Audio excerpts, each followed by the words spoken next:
Hello guys, ഇന്ന് നമുക്കില്ലേ നല്ല കിട്ടിലും tasty ആയിട്ടുള്ള ഡൈനാമിക് ചിക്കൻ കോൺ ഉണ്ടാക്കിയാലോ. കാരണം ഡൈനാമിക് ചിക്കൻ നമുക്ക് എല്ലാവർക്കും അറിയാലോ, അത് അടിപൊളി ടേസ്റ്റാണ്. കഫേന്നൊക്കെ നമ്മൾ അധികവും വാങ്ങിക്കുന്ന ഒരു സാധനമായിരിക്കുമല്ലോ. അപ്പോൾ അതിൻ്റെ ഒരു ഡൈനാമിക് കോൺ ഉണ്ടാക്കിയാൽ എങ്ങനെയിരിക്കും? സൂപ്പറല്ലേ. അപ്പോൾ ഇതിനായിട്ട് നമുക്ക് എല്ലില്ലാത്ത ചിക്കൻ വേണം. ഞാനിപ്പോൾ ഒരു 250 ഗ്രാം ചിക്കൻ എടുത്തിട്ടുണ്ട്. അതിലേക്ക് ഒരു മുട്ട പൊട്ടിച്ചൊഴിക്കാം. ഒരു അര ടേബിൾ സ്പൂൺ അളവിൽ സോയാ സോസ് ചേർത്ത് കൊടുക്കണം. അര ടീസ്പൂൺ ഒറിഗാനോ ചേർക്കാം. ഒരു ടീസ്പൂൺ അളവിൽ കാശ്മീരി ചില്ലി പൗഡറും കൂടി ചേർത്ത് കൊടുക്കണം. ആവശ്യത്തിനുള്ള ഉപ്പും കൂടി ചേർത്ത് ഒരു ടേബിൾ സ്പൂൺ ഇഞ്ചി വെളുത്തുള്ളി പേസ്റ്റും കൂടി ചേർത്തിട്ട് നന്നായിട്ടൊന്ന് മിക്സാക്കി കൊടുക്കാം കേട്ടോ. ഇനി ഈ ഒരു മിക്സാക്കിയ ഐറ്റം നമുക്കിത് മൂടി വെച്ചിട്ട് ഒരു 10 മിനിറ്റ് റെസ്റ്റ് ചെയ്യാൻ വെക്കണം. അപ്പോൾ ആ ഒരു റെസ്റ്റ് ചെയ്യുന്ന സമയം കൊണ്ട് നമുക്കിതിലേക്ക് ഒരു കോട്ടിങ് കൊടുക്കണം. അപ്പോൾ അതിനായിട്ട് 3 ടേബിൾ സ്പൂൺ മൈദയിലേക്ക് 1 ടേബിൾ സ്പൂൺ കോൺഫ്ലോറും കൂടി ചേർത്ത് കൊടുക്കണം.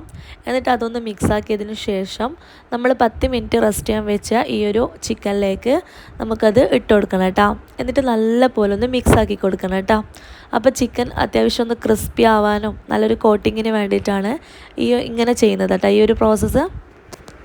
സാധാരണ നമ്മൾ ഡൈനാമിക് ചിക്കൻ കഴിക്കുമ്പോൾ നമുക്കെപ്പോഴും ചിക്കൻ ഓരോ ബൈറ്റ്സ് കഴിക്കുമ്പോൾ ആ ഒരു ക്രിസ്പിനെസ് ഫീൽ ചെയ്യില്ലേ, അതിങ്ങനെ ചെയ്യുന്നുണ്ട് കേട്ടോ. ഇനി നമ്മൾ റെസ്റ്റ് ചെയ്യണമെന്ന് വെക്കണ്ട, നേരെ ഫ്രൈ ചെയ്താൽ മതിയാകും. അപ്പോൾ ഒരു പാനിലേക്ക് നമുക്കൊരു 1/2 കപ്പ് സൺഫ്ലവർ ഓയിൽ ഒഴിച്ച് കൊടുക്കുന്നുണ്ട്. ഓയിൽ നന്നായിട്ട് ചൂടായി വരുമ്പോൾ നമ്മളിതാ മിക്സ് ചെയ്ത് വെച്ചിട്ടുള്ള ഈ ഒരു ചിക്കൻ ഇട്ടിട്ട് മീഡിയം ഫ്ലെയിമിലിട്ടിട്ട് ഒരു 5 മിനിറ്റ് നമ്മളിത് ഫ്രൈ ചെയ്തെടുക്കണം കേട്ടോ. എന്നിട്ട് അതിന് ശേഷം ഒരു 2 മിനിറ്റ് കഴിഞ്ഞാൽ ഒന്ന് തിരിച്ചിട്ട് കൊടുക്കുക. എന്നിട്ട് ലോ ഫ്ലെയിമിൽ വെച്ചിട്ട് വീണ്ടും ഒരു 15 മിനിറ്റ് ഫ്രൈ ചെയ്തെടുത്തു കഴിഞ്ഞാൽ ഇതുപോലെ നല്ല ക്രിസ്പി ആയിട്ടുള്ള, എന്നാൽ ഉൾഭാഗം നല്ല സോഫ്റ്റ് ആയിട്ടുള്ള നല്ലൊരു ചിക്കൻ ഫ്രൈ കിട്ടും കേട്ടോ. ഇനി ഫ്രൈ ചെയ്ത് വെച്ചിട്ടുള്ള ഈ ഒരു ചിക്കൻ നമുക്കൊരു ബൗളിലേക്ക് ഇട്ട് കൊടുക്കണം. അപ്പോൾ അതവിടെ മാറ്റി വെക്കാം കേട്ടോ. ഇതിങ്ങനെ കഴിക്കാൻ നല്ല ടേസ്റ്റാണ്. അപ്പോൾ നമുക്ക് ഇതിലേക്കൊരു സോസ് തയ്യാറാക്കണം. അതിനായിട്ട് ഒരു ബൗൾ എടുക്കുക. അതിലേക്ക് 1/2 കപ്പ് മയോണൈസ് ചേർത്ത് കൊടുക്കണം കേട്ടോ. ഇനി അതിലേക്ക് ഒരു 6 ടേബിൾ സ്പൂൺ അളവിൽ ടൊമാറ്റോ കെച്ചപ്പും കൂടി ചേർത്ത് കൊടുക്കണം. പിന്നെ വേണ്ടത് ചില്ലി സോസാണ്. ഒരു 2 ടേബിൾ സ്പൂൺ ചില്ലി സോസും ചേർത്ത് കൊടുക്കാം. അപ്പോൾ ചില്ലി സോസ് നിങ്ങൾക്ക് എന്താ പറയുക, കൂടുതൽ എരിവ് വേണമെങ്കിൽ അതിനനുസരിച്ച് ചേർക്കാം, കുറവ് വേണമെങ്കിൽ 1 ടേബിൾ സ്പൂൺ ചേർത്താൽ മതിയാവും കേട്ടോ. ഇനി വേണ്ടത് 1/4 ടീസ്പൂൺ അളവിൽ കുരുമുളക് പൊടിയും 1/4 ടീസ്പൂൺ കാശ്മീരി ചില്ലി പൗഡറും കൂടി ചേർത്ത് കൊടുക്കണം. നിങ്ങൾക്ക് എരിവ് വേണ്ടാന്നുണ്ടെങ്കിൽ ഈ 2 ഐറ്റവും നമുക്ക് സ്കിപ്പ് ചെയ്യാം കേട്ടോ. അപ്പോൾ ഇത് അത്യാവശ്യം കുറച്ചൊരു സ്പൈസി ആയിട്ടുള്ള ഒരു ക്രീമാണ്. അപ്പോൾ ഇതാ നല്ല പോലെ മിക്സാക്കി കഴിഞ്ഞാൽ നമ്മളിതിൽ ഉപ്പൊന്നും ചേർക്കണം കേട്ടോ, ഓൾറെഡി എല്ലാത്തിലും ഉപ്പുണ്ടാവുമല്ലോ. അപ്പോൾ എല്ലാം നല്ല പോലെ മിക്സാക്കി കഴിഞ്ഞാൽ നമ്മൾ സോസ് ഇവിടെ റെഡി ആയിട്ടോ.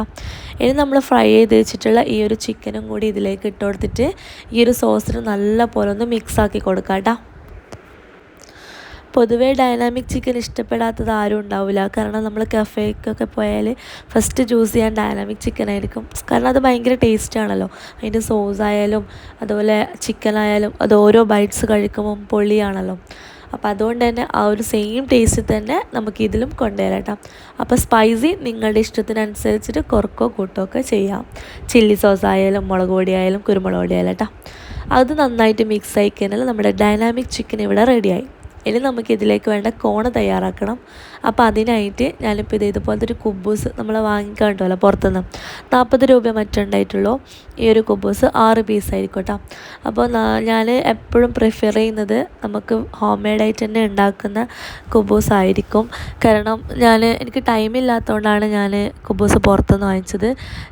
അത് ഭയങ്കര ഫ്ലോപ്പായി എന്ന് തന്നെ പറയാം. കാരണം ഇത് അത്യാവശ്യം ഒരു ക്രിസ്പി ആയിട്ടുള്ള, അതായത് കുറച്ച് ഹാർഡായിട്ടുള്ള ഒരു കുബൂസായിരുന്നു. അപ്പോൾ അതുകൊണ്ട് തന്നെ ഇതുപോലെ 4 പീസാക്കിയിട്ട് നമ്മൾ കട്ട് ചെയ്യണം കേട്ടോ, വീഡിയോ കാണുന്ന പോലെ. എന്നിട്ട് ഇതുപോലെ റൗണ്ട് ആക്കിയിട്ട് ഒരു കോണിൻ്റെ ഷേപ്പിൽ ചുരുട്ടിയെടുത്തിട്ട് ഇതുപോലെ ഒരു ടൂത്ത് പിക്ക് വെച്ചിട്ട് ഒന്ന് കുത്തി കൊടുത്ത് കഴിഞ്ഞിട്ട് നമുക്കിത് ബേക്ക് ചെയ്യാണ്ടാണ്. ഒരു 10-15 മിനിറ്റ് ഒരു 190 ഡിഗ്രിയിൽ 10 മിനിറ്റ് പ്രീ ഹീറ്റ് ചെയ്ത ഓവനിൽ 180 തന്നെ നമുക്കിത് ഒരു 10 മിനിറ്റ് ഒന്ന് ഹാർഡാവാൻ വേണ്ടിയിട്ട് വെക്കണം. പക്ഷേ എനിക്ക് കിട്ടിയത് കുറച്ച് ഓൾറെഡി ഹാർഡായിട്ടുള്ളതായതുകൊണ്ട് തന്നെ എൻ്റെ കോണൊക്കെ അത്യാവശ്യം പൊട്ടിപ്പോവാണ് ചെയ്തത്. അപ്പോൾ ഹോം മെയ്ഡായിട്ടുള്ള കുബൂസ് തന്നെയായിരിക്കും ഏറ്റവും ബെസ്റ്റ്.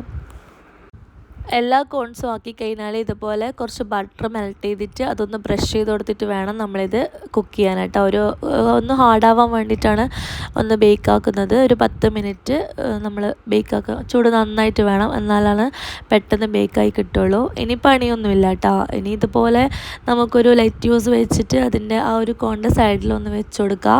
എന്നിട്ട് നമ്മൾ ഉണ്ടാക്കി വെച്ചിട്ടുള്ള ഈ ഒരു ഡൈനാമിക് ഇതിൻ്റെ ഇതിനുള്ളിൽ ഫിൽ ചെയ്ത് കൊടുക്കാം. ഞാൻ പറഞ്ഞല്ലോ എൻ്റെ കോൺ അത്ര പെർഫെക്റ്റ് ആയിട്ടൊന്നും കിട്ടിയിട്ടില്ല. ഞാൻ എടുത്തിട്ടുള്ള കുബൂസ് കുറച്ച് ഹാർഡായതുകൊണ്ടാണ് എനിക്കിങ്ങനെ പറ്റിയിട്ടില്ല. അപ്പോൾ നിങ്ങളെടുക്കുന്ന കുബൂസ് നമ്മൾ ഹോം മെയ്ഡായിട്ട് തന്നെ ഉണ്ടാക്കുക കേട്ടോ. സോഫ്റ്റ് ആയിട്ടുള്ള കുബൂസ് ഉണ്ടാക്കാം.